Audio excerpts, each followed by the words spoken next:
चलिए जानते हैं भारत की हर जिला हर क्षेत्र की फटाफट बड़ी खबरों को केवल 5 मिनट में। तो वीडियो को लाइक करके चैनल को सब्सक्राइब जरूर कर दें।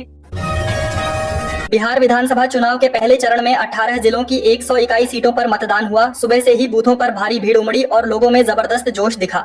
सुबह 9 बजे तक 13% वोटिंग हुई थी, जो 11 बजे तक बढ़कर 27% पार कर गई। बेगूसराय और लखीसराय में 30% से ज्यादा मतदान हुआ, जबकि पटना में करीब 23% वोट पड़े। महिलाओं की भागीदारी इस बार खास रही। कई जगह महिलाओं की लंबी कतारें देखने को मिली। कुछ जगह ईवीएम में खराबी से थोड़ी देर वोटिंग रुकी, लेकिन उसे तुरंत ठीक कर लिया गया। दरभंगा में 2 नकली वोटरों को पकड़ा गया, जिससे प्रशासन ने सख्ती दिखाई। चुनाव आयोग ने सुरक्षा के पुख्ता इंतजाम किए हैं। हर संवेदनशील बूथ पर वेबकास्टिंग की व्यवस्था और मोबाइल फोन ले जाने पर रोक लगाई गई है।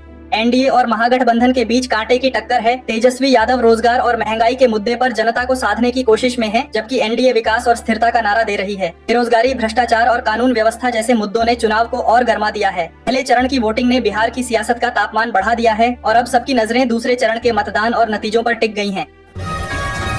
राहुल गांधी ने दावा किया है कि हरियाणा में लगभग 25 लाख नकली मतदाताओं का पंजीकरण हुआ है। उनका कहना है कि राज्य के हर 8वें मतदाता में गड़बड़ी हो सकती है। योगी आदित्यनाथ का बड़ा हमला, कहा कि जो भी बेटी की सुरक्षा में सेंध लगाएगा, उसका यमराज के घर के लिए टिकट कटवा देंगे। असम के मुख्यमंत्री हिमंत बिस्वा शर्मा ने विवादित बयान देते हुए कहा कि मैं देशवासियों से अनुरोध करता हूं कि राहुल गांधी को आधिकारिक रूप से पागल घोषित किया जाए।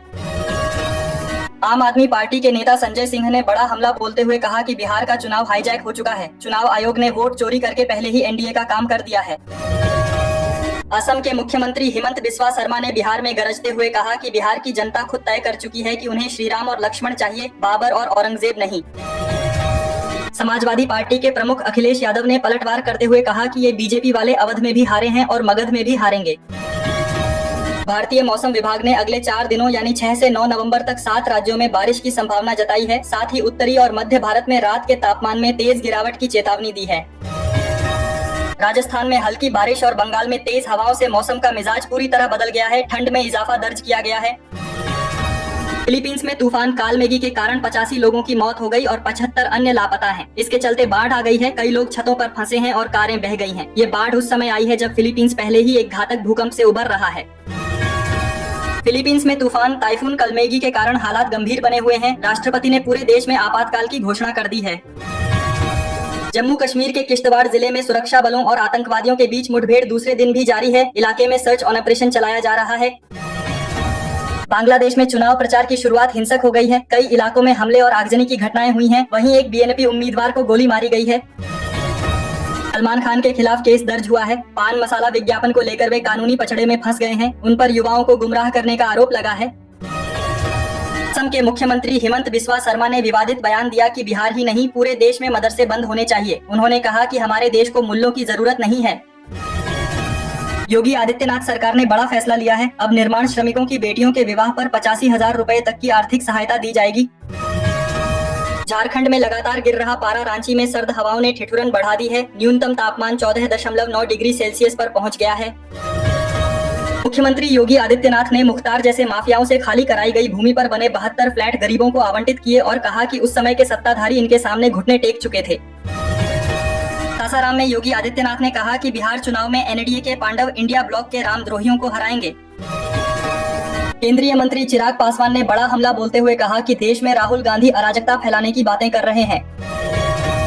कांग्रेस प्रवक्ता सुप्रिया श्रीनेत ने कहा कि हरियाणा की सरकार और मुख्यमंत्री चोरी के हैं। यह एक अवैध सरकार है। कांग्रेस नेता राहुल गांधी ने कहा कि मैं देश के युवाओं से कहना चाहता हूं कि यह देश आपका है। यह न चुनाव आयोग का है, न नरेंद्र मोदी का है।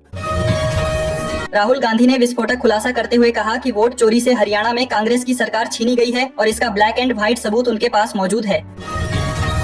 समाजवादी पार्टी प्रमुख अखिलेश यादव ने कहा कि बिहार की जनता बदलाव, नौकरी और नई उम्र के तेजस्वी को आगे बढ़ाने के लिए वोट डाले। आम आदमी पार्टी नेता संजय सिंह ने बीजेपी पर जमकर हमला करते हुए कहा कि बिहार में 1 रुपये में अडानी को 1050 एकड़ जमीन और 10 लाख पेड़ दिए गए और बिहार के नौजवान को सिर्फ रील से रोजगार।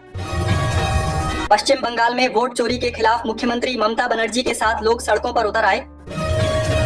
नेपाल में 9 वाम दलों ने विलय कर लिया है। आम चुनाव से पहले उठाए गए इस बड़े कदम के बाद नई पार्टी का नाम और झंडा तय किया गया है। राहुल गांधी ने राय में बोगस वोटिंग का आरोप लगाया, जिससे क्षेत्र में हलचल मच गई। जांच के दौरान 14 मतदाताओं ने खुद को असली बताया, जिससे राहुल गांधी के आरोपों पर संदेह पैदा हो गया है। इन मतदाताओं के अनुसार उन्होंने ही वोट डाला था। अब इस मामले की सच्चाई पर संशय बना हुआ है। झारखंड में अगले 5 दिन तक आसमान साफ रहेगा। दिन में धूप खिली रहेगी, जबकि रातें ठंडी होंगी। तापमान 2 से 3 डिग्री तक गिर सकता है। तेजस्वी यादव ने ऐलान किया कि महिलाओं को 30,000 रुपए दिए जाएंगे। कहा, इस बार सरकार पलट जाएगी। 2020 में महागठबंधन एनडीए से सिर्फ 0.03% पीछे था और 9 राज्यों में पहले ही खेला हो चुका है। भोजपुरी स्टार खेसारी लाल यादव के घर पर बुलडोजर चल सकता है। चुनाव के बीच महाराष्ट्र की महापालिका ने नोटिस भेजा है। अगर अवैध निर्माण नहीं हटाया गया तो तोड़फोड़ का खर्च भी उनसे वसूला जाएगा। काशी में देव दीपावली पर 25 लाख दिए जगमगाए। योगी आदित्यनाथ ने क्रूज से लेजर शो और आतिशबाजी देखी। 40 देशों से पर्यटक पहुंचे। इस दौरान एक बच्ची गंगा में गिर गई, जिसे सुरक्षित निकाल लिया गया। जन स्वराज प्रमुख प्रशांत किशोर ने कहा कि राहुल गांधी और विपक्ष के आरोपों का जवाब चुनाव आयोग को देना ही चाहिए। योगी आदित्यनाथ ने बड़ा ऐलान करते हुए कहा कि अब मोहिउद्दीन नगर का नाम मोहन नगर करने की दिशा में आगे बढ़ जाइए। राहुल गांधी ने बड़ा वादा करते हुए कहा कि अगर केंद्र में हमारी सरकार बनती है तो बिहार को देश का सबसे बड़ा विश्वविद्यालय मिलेगा। उन्होंने दावा किया कि यह विश्वविद्यालय शिक्षा के क्षेत्र में एक नई पहचान बनेगा। भारतीय स्टेट बैंक के कार्यक्रम में वित्त मंत्री ने कहा कि डायरेक्ट बेनिफिट ट्रांसफर यानी डीबीटी के जरिए सरकार ने अब तक करीब 4 लाख करोड़ रुपए की बचत की है, जिससे जनता के पैसे का सीधा फायदा लोगों तक पहुंचा है। राजधानी दिल्ली की हवा लगातार जहरीली बनी हुई है। कांग्रेस सांसद शशि थरूर ने कहा कि इस वायु प्रदूषण की वजह से दिल्ली वासियों के फेफड़े पर दबाव बढ़ रहा है। उन्होंने तंज कसते हुए कहा कि नवंबर का महीना आते ही इंसानों के फेफड़े अब प्रदर्शन करने की स्थिति में पहुंच गए हैं। उत्तर प्रदेश के सैनिक स्कूल में टीचिंग और नॉन टीचिंग पदों पर भर्ती निकली है। इच्छुक उम्मीदवार तय तारीख तक अपना आवेदन जमा कर सकते हैं। बिहार चुनाव के दौरान मतदान केंद्र से एक शिकायत सामने आई, जहां कुछ महिलाओं ने आरोप लगाया कि उन्हें वोट डालने की अनुमति नहीं दी गई, जबकि उनके पास पहचान पत्र भी मौजूद था। महिलाओं ने इस पर नाराजगी जताते हुए निष्पक्ष मतदान की मांग की।